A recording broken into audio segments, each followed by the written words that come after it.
Yo, what's up, everybody? It's Thursday, May 2nd. So the market bounced back today. That's actually what I told you guys yesterday. We're going to see it bounce back today because yesterday was a big leading flow day, and I'll talk about that in a minute. But of course, yesterday was overtaken by the monetarist zombies, reflexive. They chopped themselves off, buying and selling. And I said, actually yesterday, fundamentally, from a fiscal flows perspective, that was a strong day. I mean, and let me go over the numbers. We had like a 116, I believe 116 billion leading flow. Okay, yesterday was May 1st, so you get the first of the month payments. We had a 70 billion net flow. So this reduces the April tax drain. Remember, it was as bad as a 368 billion drain in April. That's what we had. That's big. Let me tell you, it's way bigger than last year, which was like a 305 billion. So now with yesterday's 70 billion net positive flow, that brings it down to like 295 billion. Okay, tomorrow's a Social Security payment. That'll reduce it by another 26 billion. So that's going to take it down to like, let's call it 265 billion. Still, that needs to be recovered, okay? Next week, there might be a Social Security payment next week. I think there is. Wait, if we have one on Friday, no, it might skip a week. But there's one coming up. And then there's going to be the May 15th quarterly interest payment. That's going to be about a 70 billion net positive flow. So by middle of May, we should be, I guess, in the 190 billion area, I'm guessing, like 190 billion still needs to be recovered from the April drain. You get the perspective here? Like, that April drain was huge. And I told you guys this was coming. I mean, all the way back, basically last October, I said it was coming. And we know that it comes every year. It's not like, ooh, some unexpected event, like some extraterrestrial object that was not on anybody's radar screen or telescope that suddenly appears in the solar system. Sorry. No, these things are known. I mean, these dates are known. And then we get into June 15th, there's going to be another tax drain. And then something else is happening in June, which came out of yesterday's Fed meeting and the statement, and Powell talked about it. So, and it's funny because, of course, the monetarists, as always, they had this all backward. But what I'm talking about is that the Fed announced yesterday that it's going to be reducing the size of its balance sheet roll-off. Remember, like, since now, 2 years or so, the Fed has been allowing its balance sheet to shrink. How does it do that? It does that by with the securities that the Fed holds, right? Government securities, which it bought during this quantitative easing thing. When they mature, the Fed just lets them mature, and it doesn't reinvest the proceeds into buying more, okay? So it was doing that at a rate of 60 billion a month. All right. So what does that effectively mean? It means that instead of taking that 60 billion of government securities for itself, for its own portfolio, and earning the interest on that 60 billion every, that it's taking monthly, which is what, 720 billion a year. Instead of taking that for itself, it leaves it in the economy. And because it leaves it in the economy, those are high quality, tier one, high quality liquid assets that's basically cash equivalents in the economy that earn interest. Okay, so instead of the Fed taking that $60 billion for itself, it leaves it in the economy. Now, the funny thing is that monetarists, they all think that that's like a tightening. When this whole thing was starting and when they announced the shrinking balance sheet, oh my God, it's a tightening. And I told you guys, if you were around following me, I said, the economy is going to be great. The market's going to go up because it's not a tightening. They all thought, oh, they're taking away the punch bowl. They're taking away the punch bowl. As a matter of fact, they were adding more punch to the punch bowl. But don't expect the monetarists to understand that because they have everything backward. But now, what's going to happen in June is that $60 billion a month that they were allowing to stay in the economy, they're going to reduce that to only $25 billion a month. Okay? So, in essence, what that means is they're removing now $35 billion a month in those high-quality assets and the interest that it earns. So, of course, yesterday when the monetarist zombies, they heard that, they're like, oh, that's a stimulus, right? Because they have it all backwards. They're like, oh, that's a stimulus. They're going to slow down the reduction in their balance sheet. When, in actuality, the way to understand that, the correct way to understand that, is exactly how I explained it. Instead of leaving the $60 billion in the economy for the economy to benefit, instead of the Fed's own balance sheet, own income, instead of leaving that $60 billion in the economy, they're only going to leave $25 billion now. So in essence, what that means, effectively, what that means is that they're removing $35 billion and the interest that earns. Now, we're not talking about a big number.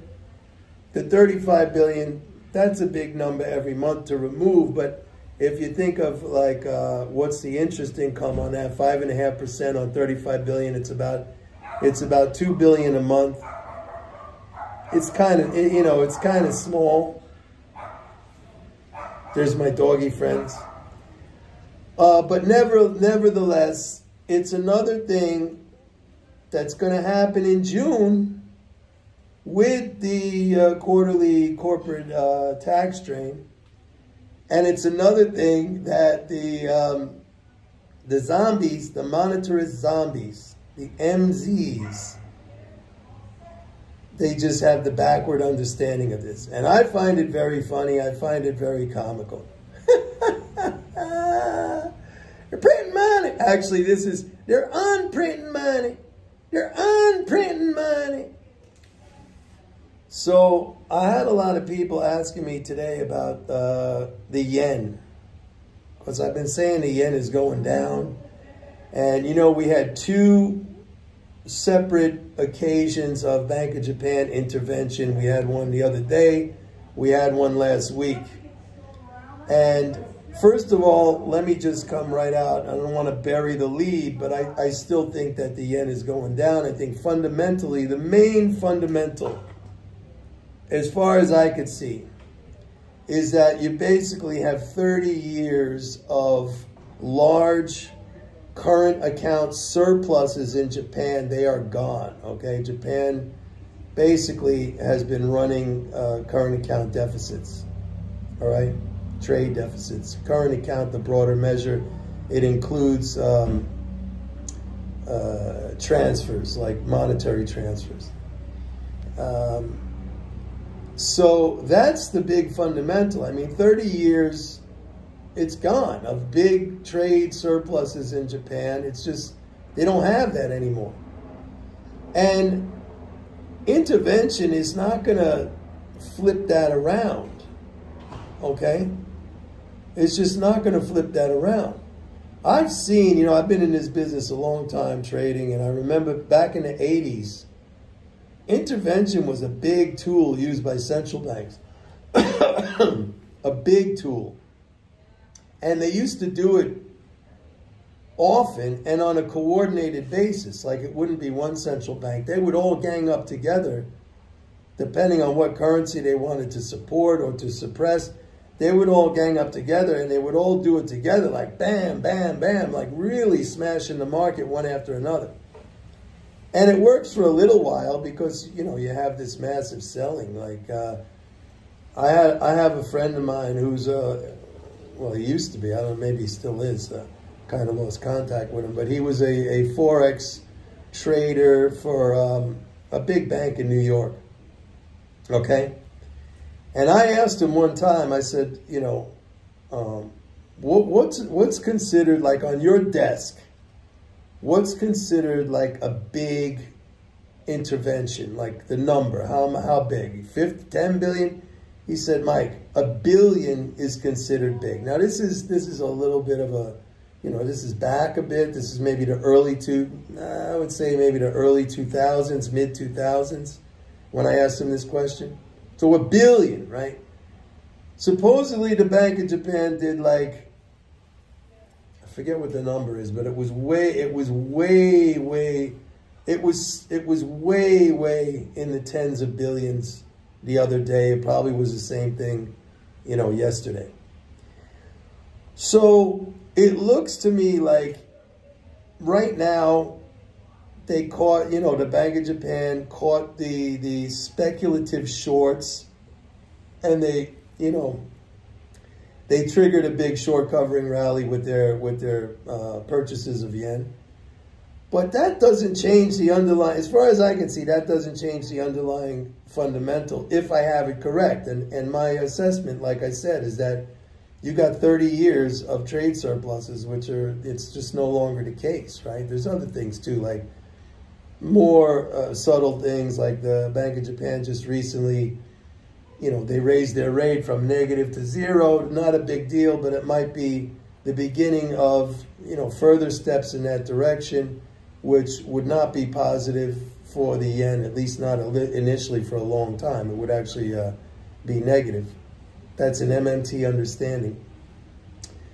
And the other thing is that that's just when Bank of Japan selling yen, all right, which, and they could, I mean, I'm sorry, selling dollars, and they have a lot of dollars. Like Japan is the biggest foreign holder of U.S. Treasuries. They have like 1.15 trillion or something like that, like way bigger than China. China has divested. They're maybe down to 750 billion. Japan has a lot of dollars it can sell, okay? But when it sells the dollars, all right, it's effectively losing some of those transfers I was talking about. And so that's just gonna increase, if I have this correctly, and I thought it through earlier today, that's just gonna increase over time their current account deficit, right? Because what happens, you know, they hold treasuries, they swap the treasuries for, you know, dollars. The dollars they sell, and they buy yen. So actually, their dollar balances at the Fed go down. Okay, their yen balances, well, so the dollar balances at the Fed go down. Let's just keep it at that for now. And so that would lower their international capital transfers. That would increase their current account deficit. Little bit, but over time. I don't think it helps their situation, because that, to me, is the fundamental driver for why the yen is going down. So the long answer is, would I still sell the yen based on this past couple of days of it pop back up? And my answer is yes, I would, because I don't see any change in the underlying fundamental. And that's just the way I see it. That's just not going to happen. So I think the yen is going to continue to trend down, regardless of you know, these sporadic bouts of intervention. And I think that's still a good trade. I really do. Other than that, that's really it for today. We had, you know, yesterday was a big leading flow day. I said today was going to pop up. We'll probably follow through on the positive side tomorrow because we have a Social Security payment. Next week, you might see some pullback. And I don't know how much momentum we get off of this kind of wrong understanding of the Fed slowing its balance sheet roll-off. You know, the monitors, like I said before, they see this as a stimulus. Okay? It's like you're taking away $35 billion of high-quality liquid assets, the highest quality liquid assets that earn a nice rate of return. You're taking that away from the economy. $35 billion a month. That was in the economy. You're taking that away now. And you're only leaving $25 billion. Before you were leaving $60 billion. That's how it is. That's the exact framework of how it is. It's not a stimulus.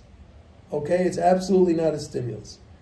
Just like when they all thought balance sheet reduction was going to be this terrible, horrible, market collapsing event or condition. And I told you guys, it wasn't going to be that way. It was going to be the opposite. So June looks a little sketchy to me because you have the corporate tax payment, tax drain, and this starting up. So we'll see. But remember, I always give you this stuff like way in advance. I always give you this stuff way in advance. I tell you, this is going to happen on such and such a date. And it's not because I have some secret insider. I mean, it's all public information. You just have to understand the effect of these things. Like the correct way. Not the stupid way. You got to understand it the correct way. So that's it for today, folks. See everybody tomorrow. Bye.